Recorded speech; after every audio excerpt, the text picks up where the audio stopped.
चलिए आइए आज हम लोग बात करेंगे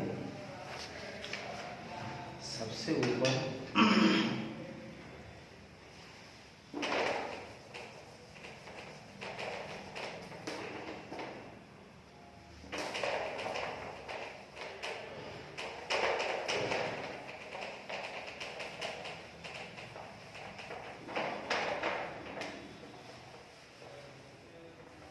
वहाँ पर क्लास 8 बजे में होता है। थोड़ा पहले ही आएंगे कारण है ना, इसे लेट रहता है उठने में अतिथि करता है ना, काम खत्म हो जाता है और टाइम ज़्यादा देंगे, इसलिए पढ़ना भी है, खाली आने जाने से नहीं चल रहा। आइए मेरे दोस्तों, हम लोग आइकॉन का चैप्टर उठा रहे हैं, चैप्टर नंबर 8। चैप्टर है आपका जिसका नाम है अकाउंटिंग इक्वेशन। अकाउंटिंग इक्वेशन जिसका हिंदी होता है लेखांकन समीकरण।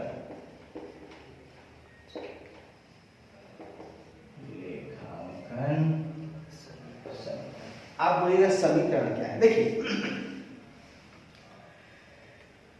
जैसे मैथ वगैरह में समीकरण बनता है x प्लस वाई बराबर एक इक्वेशन, अब फिर एक बार जोड़ देते हैं कुछ और, है ना, y प्लस जेड इसका तो दूसरा इक्वेशन, और दोनों को अपना ऐड वगैरह करके हम लोग कुछ निकालते हैं।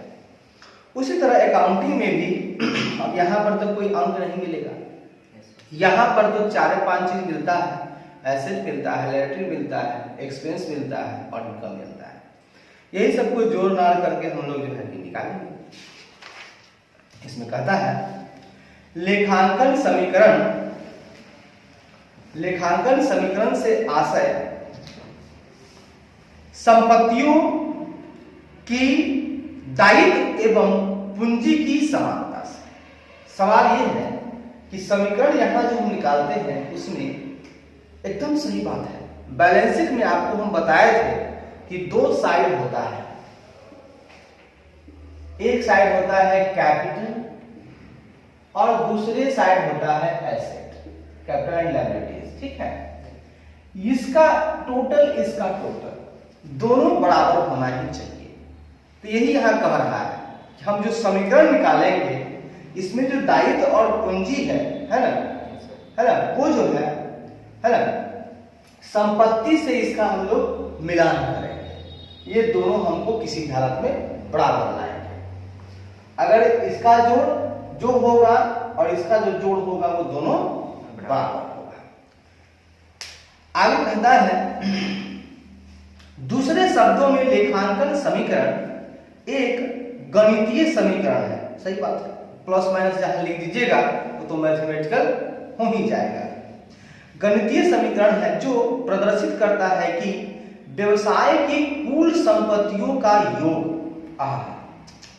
व्यवसाय की कुल संपत्तियों का योग उसकी देयता वो स्वामी पूंजी के योग के बराबर होता है। कितना गजब का बात बोला। इसका मतलब कि सबसे अच्छा लगा हमको कि परिसंपत्तियों का योग मतलब total of assets equal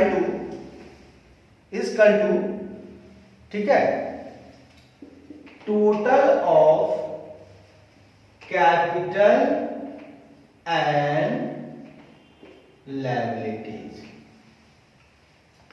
word देखिए हिंदी में पढ़िएगा, लेकिन जो नाम वगैरह है ये सब ध्यान में रखिएगा। परीक्षा में हिंदी भी लिखा नहीं होगा। एसेट वगैरह इसका हिंदी हो जाता है संपत्ति, ये सब ध्यान में रखना है। इसका होता है हिंदी पूंजी, इसका होता है दायित्व, ठीक, जहां जहां रहेगा वहां लिखिएगा। चलिए मोटा मोटी हम लोग समझ गए। आगे कहता है व्यावसायिक लेन देनों का समस्त अभिलेखन मतलब रिकॉर्डिंग लेखांकन समीकरण पर आधारित है। सही बात है। जो भी ट्रांजैक्शन होता है ना व्यवसाय में, उसकी जो रिकॉर्डिंग हम करते हैं वो इसी समीकरण पर आधारित होता है। ठीक है। आगे कहता है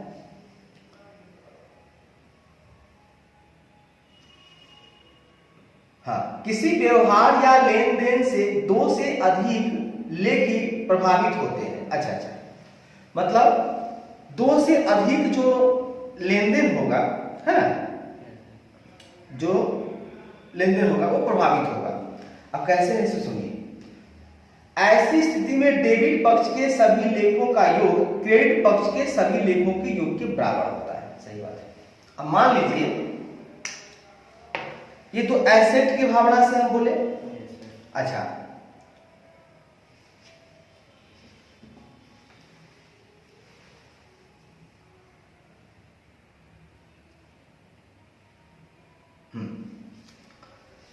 आगे कहता है कि इसमें ये जो लेखांकन समीकरण है आपका, उसका एक मतलब होता है ना, हर चीज का जो स्टार्टिंग है उसके लिए कुछ कॉन्सेप्ट होता है। इसको बोला जाता है ड्यूअल एस्पेक्ट कॉन्सेप्ट। इसको नहीं बोला जाता है बल्कि इसको बोला जाता है ड्यूअल एस्पेक्ट कॉन्सेप्ट। मतलब इसमें दो पहलू होगा। इसका सोच ही है कि जब तक दो पहलू नहीं होगा इक्वेशन बनेगा नहीं। एक पहलू ये लिए, एक पहलू ये लिए, फिर आपका दो पहलू और हो सकता है, एक तरफ खर्चा एक तरफ आमदनी। खर्चा को साइड में बोला जाता है डेबिट, आमदनी को बोला जाता है क्रेडिट। अब ये सारे दोनों बराबर कैसे होगा ना, आमदनी जितना होगा खर्चा जितना होगा, और जिस साइड बैलेंस आएगा नियमतः आमदनी ज्यादा होना चाहिए, खर्चा कम होगा, तो यहां पर जो निकल के आएगा वो प्रॉफिट आ जाएगा। तो प्रॉफिट लेके ये तो नीचे वाला तो इक्वल होगा, ये पार्ट जो टोटल पार्ट होगा वो तो इक्वल आएगा। हो गया इक्वेशन। अब चलिए कुछ मोटा मोटी बात है, इसको थोड़ा पढ़िएगा और समझ में आएगा। अब हम लोग चलते हैं इसका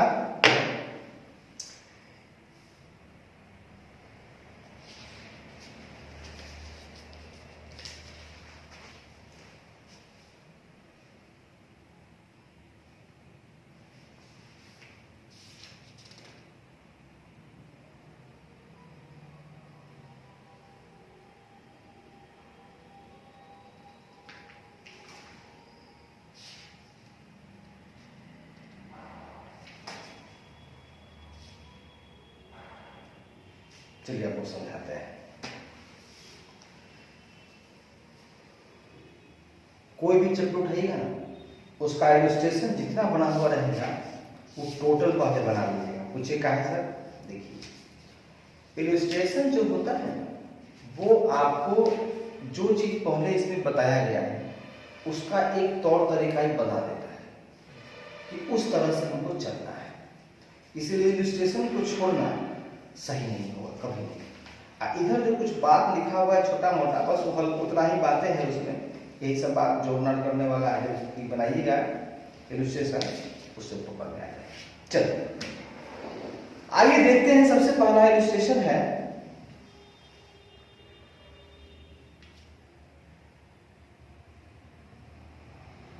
ठीक है, जिसमें हम लोग सीखेंगे कि लेखांकन समीकरण जो है ना कैसे बनता कैसे है। देखिए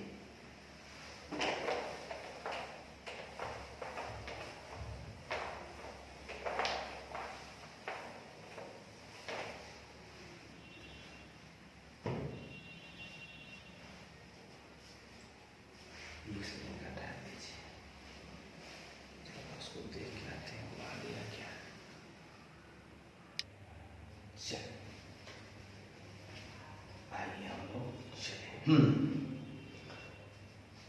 तो अकाउंटिंग इक्वेशन को हम लोग समझ गए कि भाई इसमें जो है कम से कम 2 ट्रांजैक्शन होगा।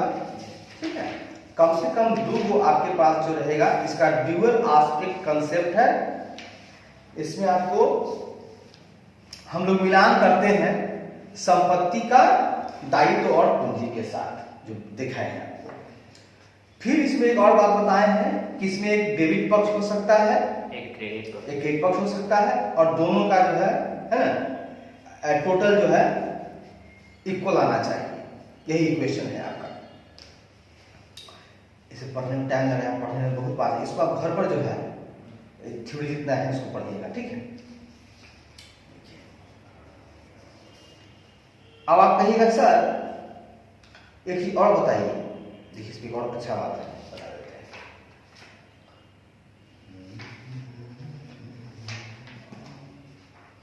कहता है कि इक्वेशन तो नाम हम लोग समझ गए, लेकिन एक होता है बैलेंस्ड इक्वेशन, जो अभी हम बात किए हैं आपके साथ। बैलेंस्ड का जो मिलान किए हैं उसको बोला जाता है बैलेंस्ड इक्वेशन। हाँ, कि ये हो गया आपका आर्थिक चिट्ठा समीकरण, जिसमें क्या होता है एसेट बराबर लायबिलिटी प्लस कैपिटल। इसको ए कर दीजिए, लायबिलिटीज प्लस कैपिटल, एक समीकरण, इसको बोलता है बैलेंस्ड इक्वेशन। चलिए, तो बैलेंस्ड इक्वेशन हो गया। सर एक और आप बताए हैं, क्या आप बताए हैं? बस एक बताए हैं।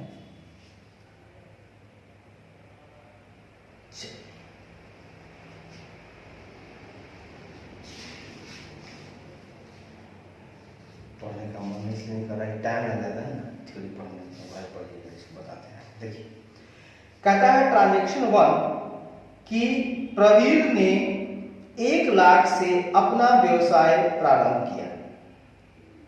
ठीक है, प्रवीर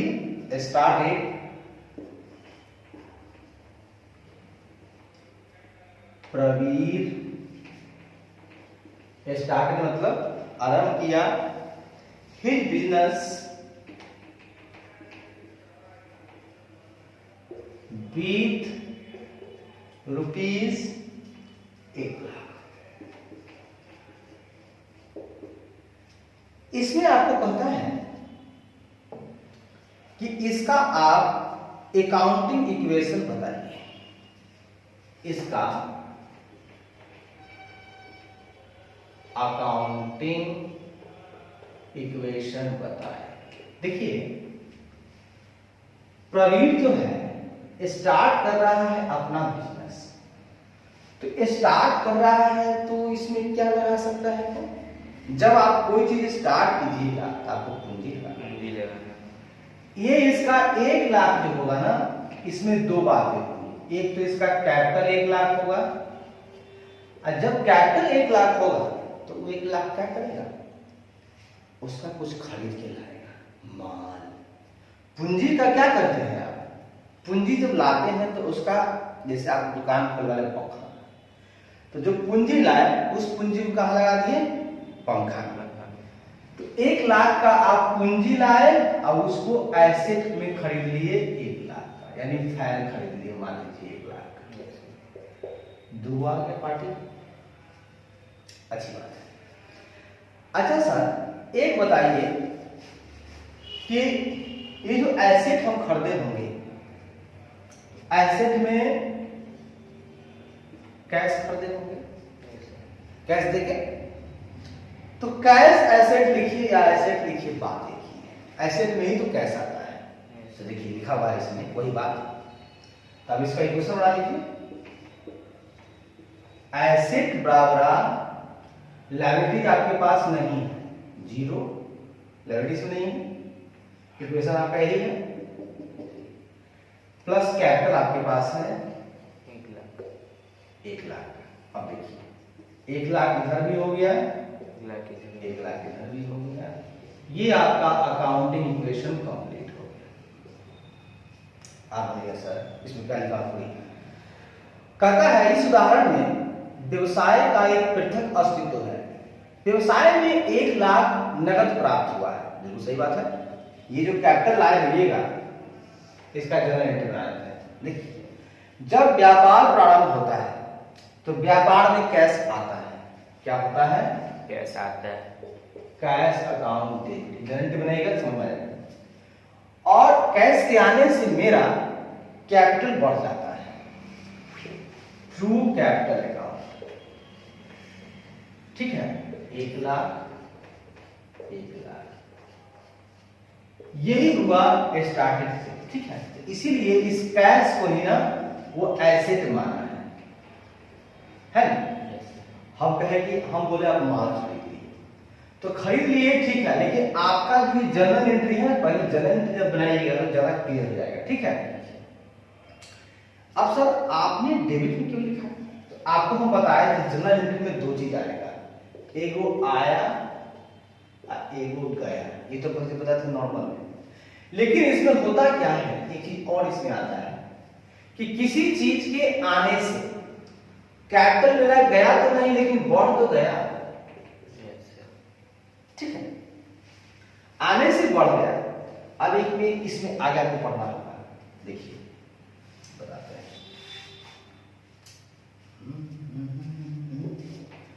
देखिए मेरे बच्चे, हम 4 चीज पर फोकस करना है हमको, asset, capital, liabilities, income, expense. देखिए मेरे बच्चे, ये तीनों जो है बैलेंस शीट का पार्ट है और ये दोनों जो है पीएल का पार्ट है, खर्चा का पार्ट है। इसका एकदम रट लेना है। एसेट का बैलेंस जो होता है वो डेबिट होता है, कैपिटल का बैलेंस होता है क्रेडिट, लायबिलिटी का बैलेंस होता है क्रेडिट, इनकम का बैलेंस होता है क्रेडिट, एक्सपेंस का बैलेंस होता है डेबिट। जब नोट लगेगा, आप बोलिएगा सर ऐसे तो संपत्ति का बैलेंस डेबिट कैसे होगा? आप तो बोले थे खर्चा का डेबिट होगा। खर्चा का डेबिट इनकम का मजा आ गया, लेकिन यहां मजा नहीं आ रहा है, लेकिन आपको रट रहा होगा। यही सत्य है, यही सच है कि संपत्ति का बैलेंस भी डेबिट होता है, ठीक है। अब याद रखिएगा, अगर आप एसेट खरीदते हैं, अब आया गया से नहीं समझ के, ये है, ये जो नियम है ये आपका ट्रेडिशनल,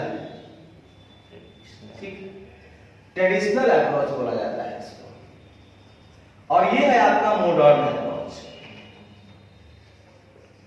ठीक है।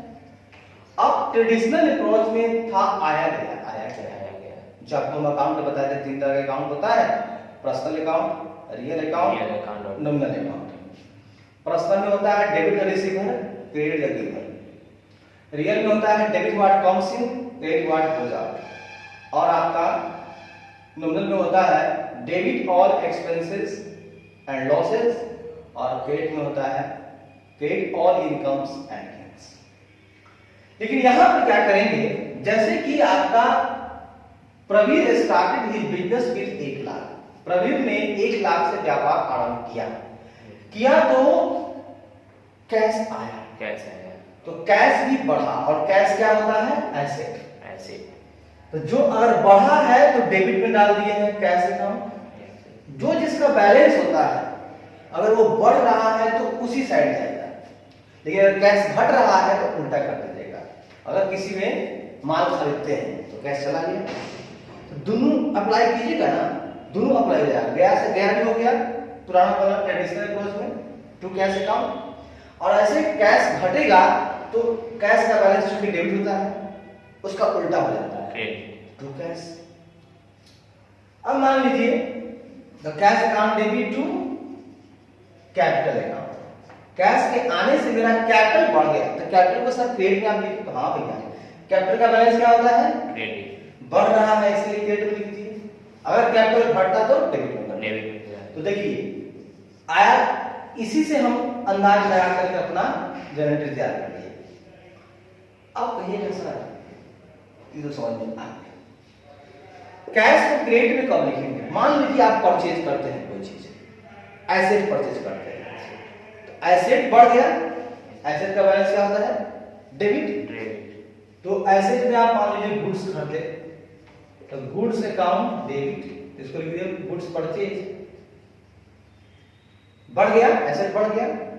खरीदे तो कैश चला गया, यानी कि वो भी एसेट घट गया, एसेट घटा तो इसका उल्टा कर दिए क्रेडिट में, ये जनरेटिव वृत्त तैयार।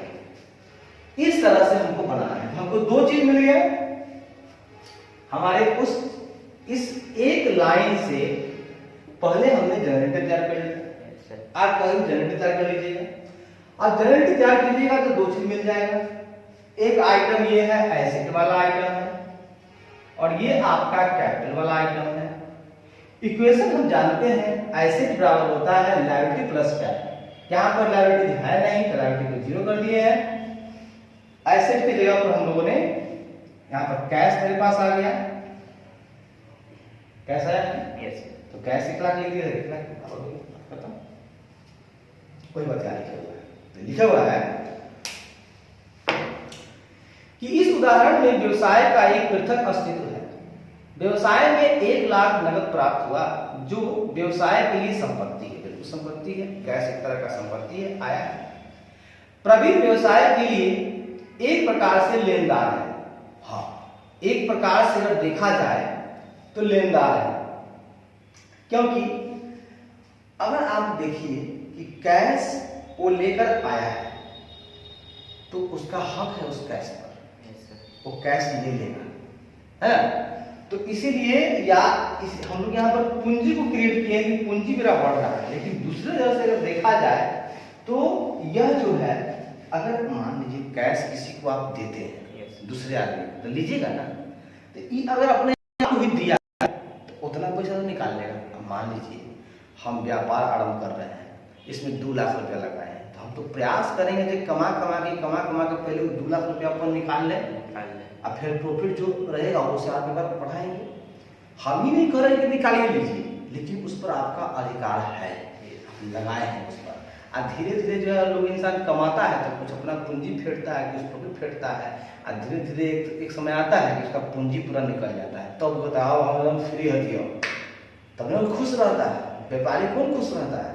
जो 5 लाख लगाया है वो 5 लाख उसका निकल गया, वो 5 लाख का जमीन खरीद लिया, तब कहता है कि अब हम जो है सही जगह पर है, कि पैसा लगा ली तो हम अब कमा ले इतना, है ना। हर आदमी चाहता है जितना लगाए हैं ना उतना कमा लें। अगर जो लगाए हैं अगर वो नहीं निकल पा रहा है तब फिर व्यापार करना नहीं चाहिए। तो हर आदमी चाहता है कि जो लगाए से निकल जाए और उतना ही मालूम में रहे। पतले का माना उसमें है, अब पतले निकाल लिए, इसका मतलब आप एकदम राजा हो व्यापार के मामले में।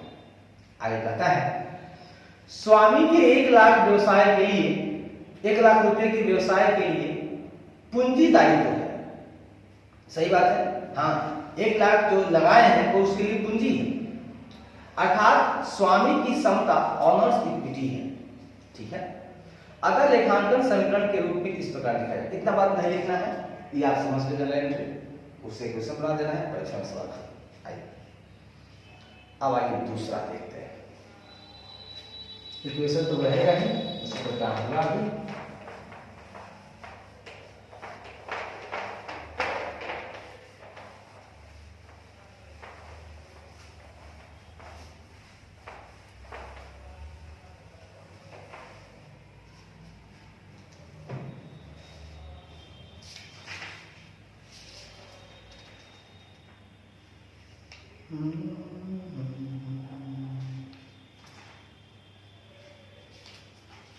सब दिया हुआ है, समझे, ढंग से पढ़िएगा मजा आ जाएगा। इसमें थ्योरी अगर आप बादल के जो पढ़ते हैं फिर क्या, फिर आप जब टाइम मिलेगा ना, जब आप यहाँ जाइएगा तो अपना पढ़ करके इसको समझिएगा, बाकी आगे बढ़ता रहेगा। आइए मेरे बच्चे दूसरा देखते हैं। दूसरा कहता है कि उसने का मतलब कौन, यही प्रवीण के बारे में बता रहा है कि उसने 20,000 का माल तथा 10,000 का फर्नीचर नगद खरीदा। नया लेखांकन समीकरण बताइए। वाह, कहता है he purchased goods worth 20,000, worth मतलब कीमत, worth 20,000 and furniture worth 10,000 and furniture worth 20,000 for cash, cash में खरीदा है। ठीक है, अब आप इसका अकाउंटिंग इक्वेशन बताइए, अकाउंटिंग इक्वेशन बताइए। देखिए मेरे बच्चे, कभी भी ऐसा आएगा तो सबसे पहले आप एक काम छोटा सा कर लीजिएगा, जर्नल एंट्री बना लीजिएगा इसका। जर्नल एंट्री जैसी बनाइएगा आपका काम स्टार्ट हो जाएगा। आप बताइए कि वो खरीदा है गुड्स 20,000 का और फर्नीचर खरीदा है 20,000 का, नहीं 10,000 का। कैसे खरीदा है? खरीदा है तो कुछ तो आया होगा, या आप यूं कह सकते हैं कि एसेट बढ़ा होगा। एसेट बढ़ा होगा, एसेट बढ़ा होगा इसका मतलब एसेट्स अकाउंट डेबिट, और एक दूसरी तरफ एसेट घट भी रहा है, टू एसेट अकाउंट। देखिए एक तरफ एसेट बढ़ रहा है, एसेट का बैलेंस क्या होता है? डेबिट।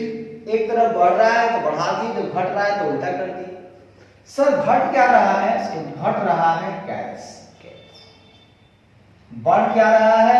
एक बढ़ रहा है आपका गुड्स और एक बढ़ रहा है आपका फर्नीचर। दो चीज बढ़ रहा है, ये बढ़ रहा है 10,000 से, गुड्स बढ़ रहा है 20,000 से, और घट क्या रहा है कैश मेरा 30,000। मिल गया हमको सब चीज। अब देखिए, अब एक बात बताइए, क्या ये आदमी जो था वो मिटा दिए हैं, उसमें क्या था? कैश टू कैपिटल था, 1,00,000 था ना? इसी 1,00,000 में से अब खेल खेल रहा है, तो इस 1,00,000 में से 30,000 खर्चा कर दिया, बच गया उसके पास कितना कैश? 70,000 कैश जो है अभी इसके पास है, कैश भी है और कैपिटल भी अगर देखा जाए तो आपको 17,000 है। ठीक है, अब तो कैपिटल 70,000 बच गया उसके पास, क्योंकि मान लिया है। अब देखिए,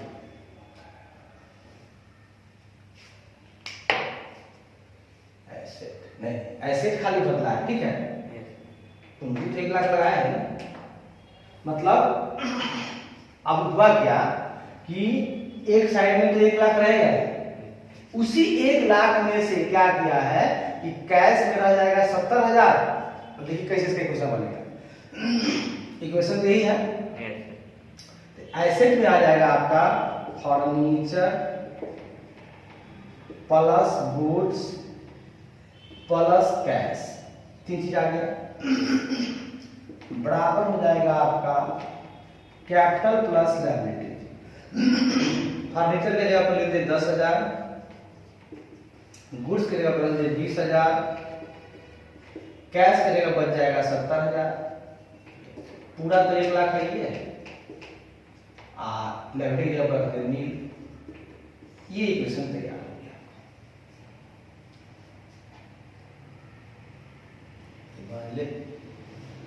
बनाए देखिए, आप लिखे हुए हैं। अब कहिएगा सर ये ओल्ड न्यू कर ले हैं, ओल्ड न्यू। अच्छा ठीक है, देख लेते हैं। पुराना है और नया है। ठीक है, देखिए इसमें लिखा है कि इस लेन देन में सिर्फ संपत्ति पक्ष प्रभावित होगा। सिर्फ संपत्ति, कैश संपत्ति है ना, ये आपका एसेट है। सिर्फ यही पक्ष प्रभावित हो रहा है, क्योंकि यही जो है ना चेंज हो रहा है।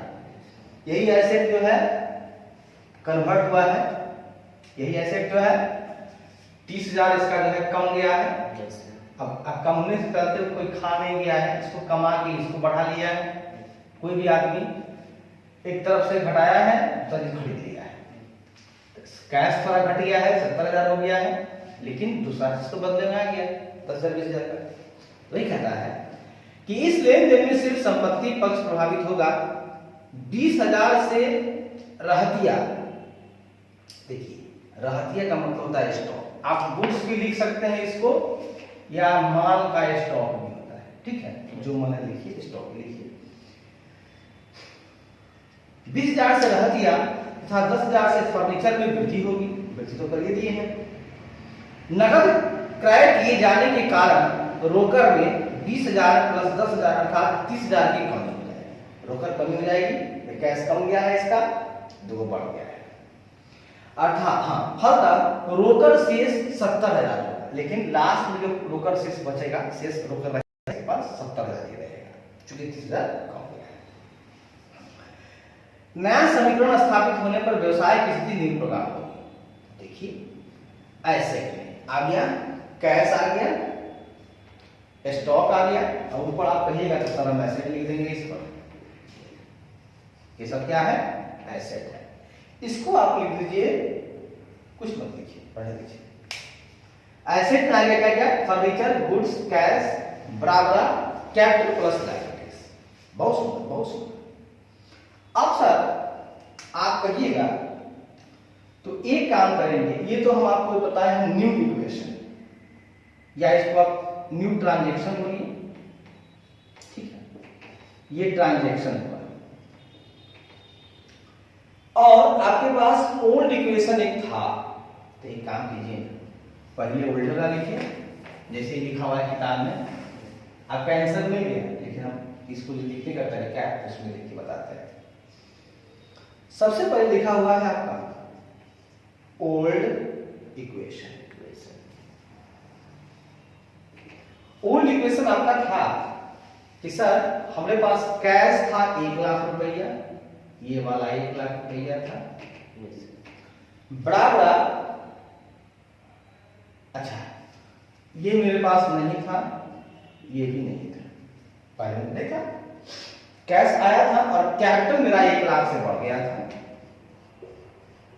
लायबिलिटी कुछ नहीं था। एक काम कंप्लीट। अभी हमने ट्रांजैक्शन किया, जो कर रहा है, ठीक है।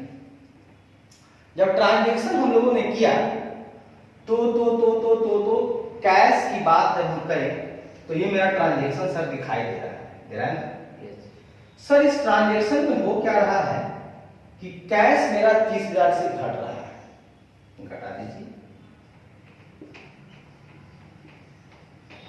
सर, 30,000 से घट रहा है, ठीक है।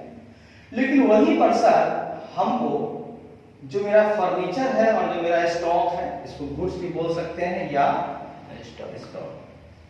सर फर्नीचर मेरा 10,000 से बढ़ रहा है और गुड्स मेरा 20,000 से बढ़ रहा है। देखिए 10,000 से ये बढ़ रहा है सर, 20,000 से ये बढ़ रहा है, और माइनस हो रहा है 30,000। अच्छा बात। उसके बाद ये मेरा ट्रांजैक्शन हुआ, बराबर 0 प्लस 0। सर ये क्या है कि 0 प्लस 0? ट्रांजैक्शन में कैपिटल लायबिलिटीज के ऊपर किसी तरह का बात नहीं होता है। ट्रांजैक्शन में यही चीज हुआ है कि फर्नीचर मेरा 10,000 से बढ़ गया है, स्टॉक मेरा 20,000 से बढ़ गया है, कैश मेरा 30,000 से बढ़ गया है। जो हुआ है सो हुआ है। अब देखिए, अब इससे हम बनाएंगे नया इक्वेशन। नया इक्वेशन में क्या आएगा सुनिएगा, ये 10,000 तो आ ही जाएगा, क्या कि इसको गुणा भाग जब कीजिएगा, था नहीं, ये आया है, ज्यादा मतलब है मेरे पास, तो 10,000 इसको लिख देंगे। पहले ही नहीं था, ये नया आया है, ये रहेगा। उसके बाद 1 लाख ऊपर था मेरे पास कैश और 30,000 चला गया, यानी कि मेरे पास 70,000 कैश रह गया। आप बोलिएगा सर प्लस काहे किए हैं, तो देखिए बताते हैं काहे किए हैं। प्लस का चिन्ह जब प्लस माइनस करते हैं तो आपको मैथ में जानते हुएगा जिसका चिन्ह ज्यादा रहता है बड़ा अंक का वही नीचे आ जाता है। तो माइनस का अमाउंट कम है, प्लस का ज्यादा है, इसलिए प्लस माइनस करने के बाद प्लस ही यहाँ पर बच के आ जाएगा। बराबर इस बिंदु का कैलकुलेशन करते हैं हम, तो यहाँ भी 0 यहाँ भी, लेकिन ये 1 लाख का ये है, ये 1 लाख यहाँ पर आ जाएगा प्लस 0। यही इक्वेशन हम पहले बनाए थे, थोड़ा देर पहले क्या बनाए थे कि सर ये हम अंदाज को बताए थे, नया इक्वेशन डायरेक्ट बताए थे कि हमारे पास 1 लाख रुपया था कैश का, जिसमें से 30,000 घट गया, तो मेरे पास कैश बचा हुआ है 70,000। पूंजी तो मेरे पास रहेगा ही, अब प्लस लायबिलिटी रहेगा ही। कैपिटल मेरे पास 1 लाख आया था पहले वाली एंट्री से, और लायबिलिटी मेरे पास कुछ नहीं था, और इसमें हमारे पास क्या हुआ है कि 70,000 कैश अभी बचा हुआ है, और हम लोगों ने फर्नीचर खरीदा था प्लस स्टॉक खरीदा था, तो फर्नीचर मेरे पास था 10,000 का और ये था 20,000। ये हम लोग अपना अंदाज से बना दिए हुए थे। अब खाली इसको इक्वेशन में हम लोग पुट किए हैं, रखने का तौर तरीका सिखाए हैं, इसमें कुछ तो खास नहीं है। देखिए एकदम नॉर्मल भाषा में देखिएगा तो इसमें कहता है कि ओल्ड इक्वेशन मेरे पास था cash account debit to capital account, यानी कि एसेट भी 1 लाख का था और लायबिलिटी कैपिटल भी 1 लाख का था, दोनों से। उसी 1 लाख कैश में से कुछ कैश को हम घटा करके माल खरीद लिया, तो कैश मेरा जितना से घटा उससे मेरा कैश वाला जो 1 लाख था वो घट गया, तो 1 लाख मेरा 30,000 से घटा, तो कैश मेरे पास 70,000 वहां बच रहा था, और प्लस हमको आ रहा है एसेट के रूप में, तो फर्नीचर आ रहा है 10,000 का, स्टॉक आ रहा है 20,000 का। यानी कि कोई भी चीज आप खर्च कर रहे हैं कैश तक, कुछ लाए तो लाए और गया, जितना गया उतना ही आ गया, तो कहाँ उसका कोई तरह का कम बेसी तो नहीं हुआ। तो उसी तरह से 70, 20, 10 तीनों को जोड़ लिए, और वहां हमारे पास तो पूंजी 1 लाख था, तो 1 लाख के पूंजी को हम कन्वर्ट कर रहे हैं, कुछ सामान ला रहे हैं, कुछ कैश में रख रहे हैं, फिर कैश रहेगा तो कुछ और खरीदेंगे। तो अब इस इक्वेशन में आइए, इक्वेशन में हम लोग जानते हैं एसेट बराबर होता है लायबिलिटीज प्लस कैपिटल। इसको याद रखिए, एसेट की तरफ अगर हम आए तो पहले एसेट में सिर्फ कैश था, और उस साइड में हमारे पास कैपिटल 1 लाख का था, दोनों 1-1 लाख का था। अब उस कैश को हम देखें उल्टी इक्वेशन में, तो फर्नीचर था नहीं तो 0 कर दिए, है ना, स्टॉक नहीं था तो 0 कर दिए, कैश था तो 1 लाख कर दिए, बराबर पूंजी में 1 लाख कर दिए, और लायबिलिटी नहीं था तो 0 कर दिए। जब हमारे पास ट्रांजेक्शन हुआ तो उस ट्रांजेक्शन में हम देखिए क्या कि 10,000 का फर्नीचर खरीदे तो 10,000 में लिख दिए, स्टॉक का हम 20,000 फर्नीचर 20,000 का स्टॉक खरीदे तो 20,000 प्लस कर दिए।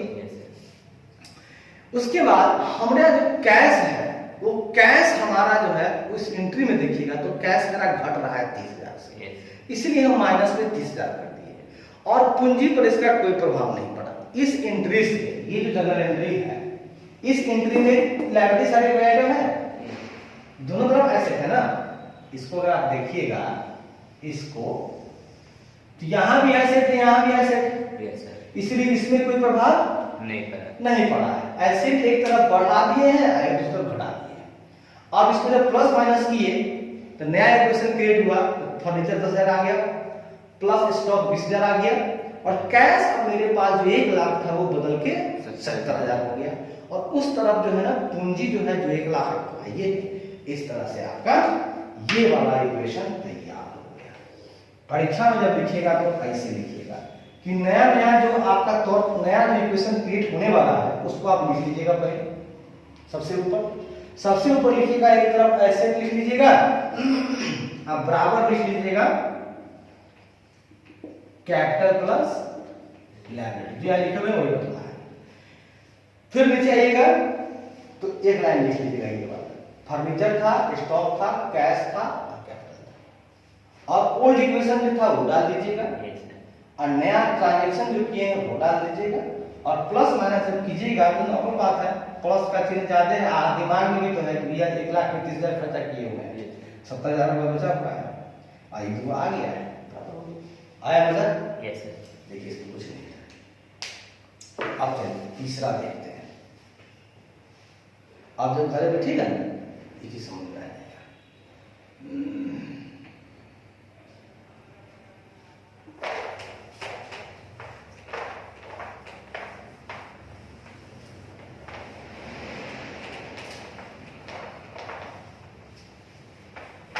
अभी क्या रहेगा कि उसमें रहेगा अवेलेबल Yes, sir.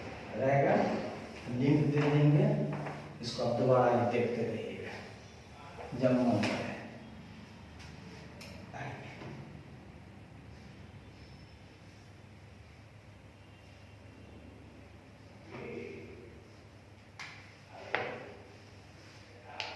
तीसरा क्या कहता है सुनिएगा, कहता है देखिए आप कितनों पढ़िएगा, हम लोग कितनों पढ़ते हैं,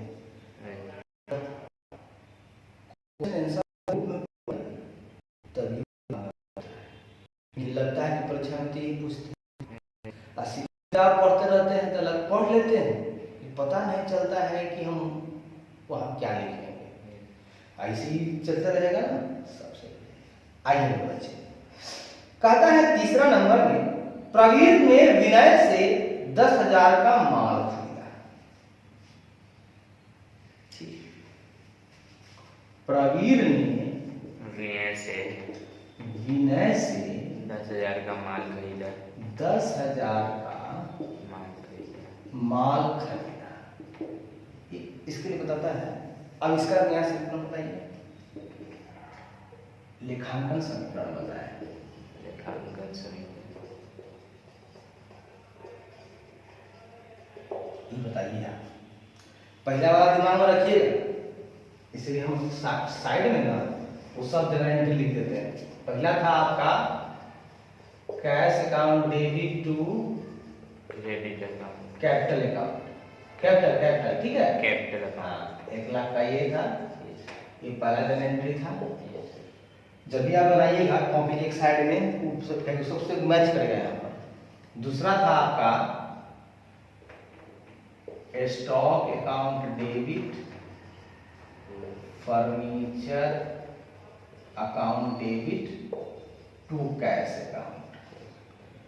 स्टॉक खरीदे थे 20,000 का, ये खरीदे थे 10,000 का, टोटल हो गया था 30,000। अब देखिएगा सब करना पड़ेगा इसमें। ये बंदा 2 काम तो कर चुका है सर, तीसरा कर रहा है कि विनय से 10,000 का माल खरीदा, वो भी उधार।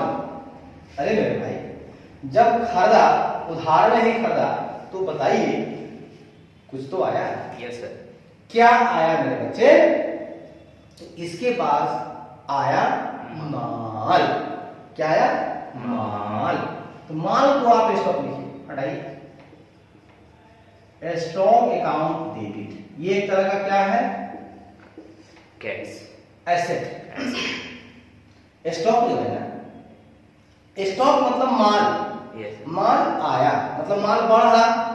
एसेट का बैलेंस क्या होता है? डेबिट। माल बढ़ा तो डेबिट कर दिए। Yes, sir. अच्छा। इसमें कैश गया क्या?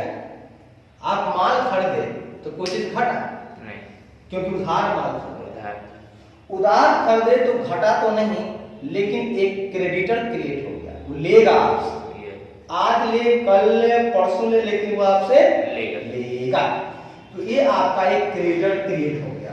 टू विनय का नाम दे दीजिएगा, ब्रैकेट में ये क्या है आपका? क्रेडिट। कितना का माल खरीदे मेरे भाई? 10,000। आप देखिए, ये है आपका एसेट साइड और ये है आपका लायबिलिटी साइड। देख रहे हैं? असर पता है, इस आप लिख लीजिए, मजा आएगा। Stock account debit to creditors account. Stock कितना बढ़ा 10,000 से, ये भी बढ़ा 10,000 से। चलिए सर बोलिए। ये तो समझ में बात आ गई सर।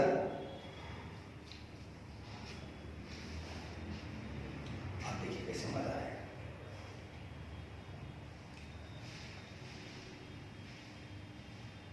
अब कहेगा सर शुरू से हमको सारा इक्वेशन फिर से बनाना पड़ेगा ना, क्या बनेगा?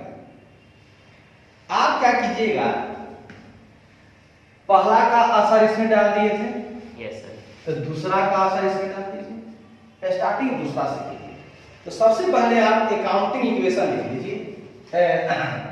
बैलेंस इक्वेशन नाम में बोले थे, बैलेंसिंग इक्वेशन। हाँ बैलेंस्ड इक्वेशन आप इसको, ठीक है, बैलेंस्ड इक्वेशन आप लिख लीजिए। बैलेंस्ड इक्वेशन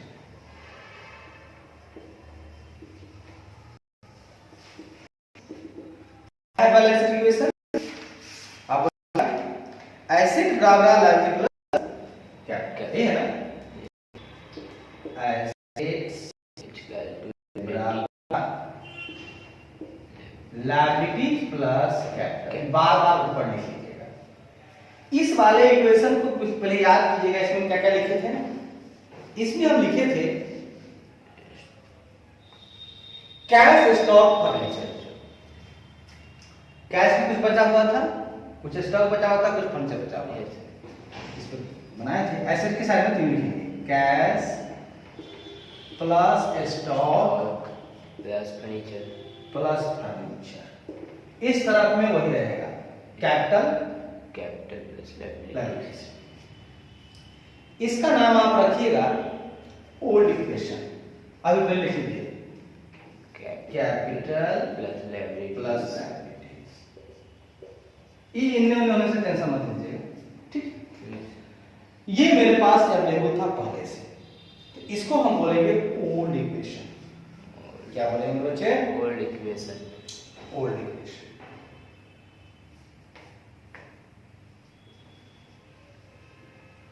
ओल्ड इक्वेशन में आपके पास क्या क्या चीज था? 70,000 कैश था,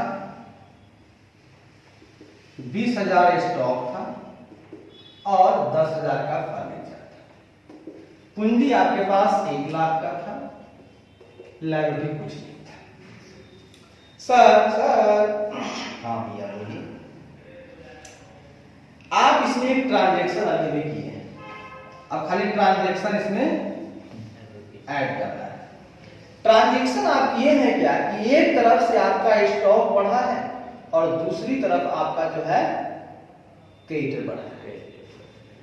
इसका बैलेंस क्या होता है? क्रेडिट। इसका बैलेंस डेबिट। अगर एसेट है, एसेट बढ़ा है, तो जिस तरफ उसका बैलेंस होता है उतने हम लिखते हैं, इसलिए इसको डेबिट लिखते हैं। क्रेडिट भी यहाँ बढ़ रहा है, क्रेडिट का बैलेंस होता है, क्रेडिट का बैलेंस होता है क्रेडिट। तो लायबिलिटी का बैलेंस जब क्रेडिट होता है तो ये बढ़ा ही है, तभी तो क्रेडिट लिखे हैं। दोनों बढ़ गए, दोनों बढ़ गया है तो दोनों का 10,000 काट कर देंगे, टेंशन क्या है? कथी सही सर? एक बात आप कर सकते हैं क्या? मोबाइल है नहीं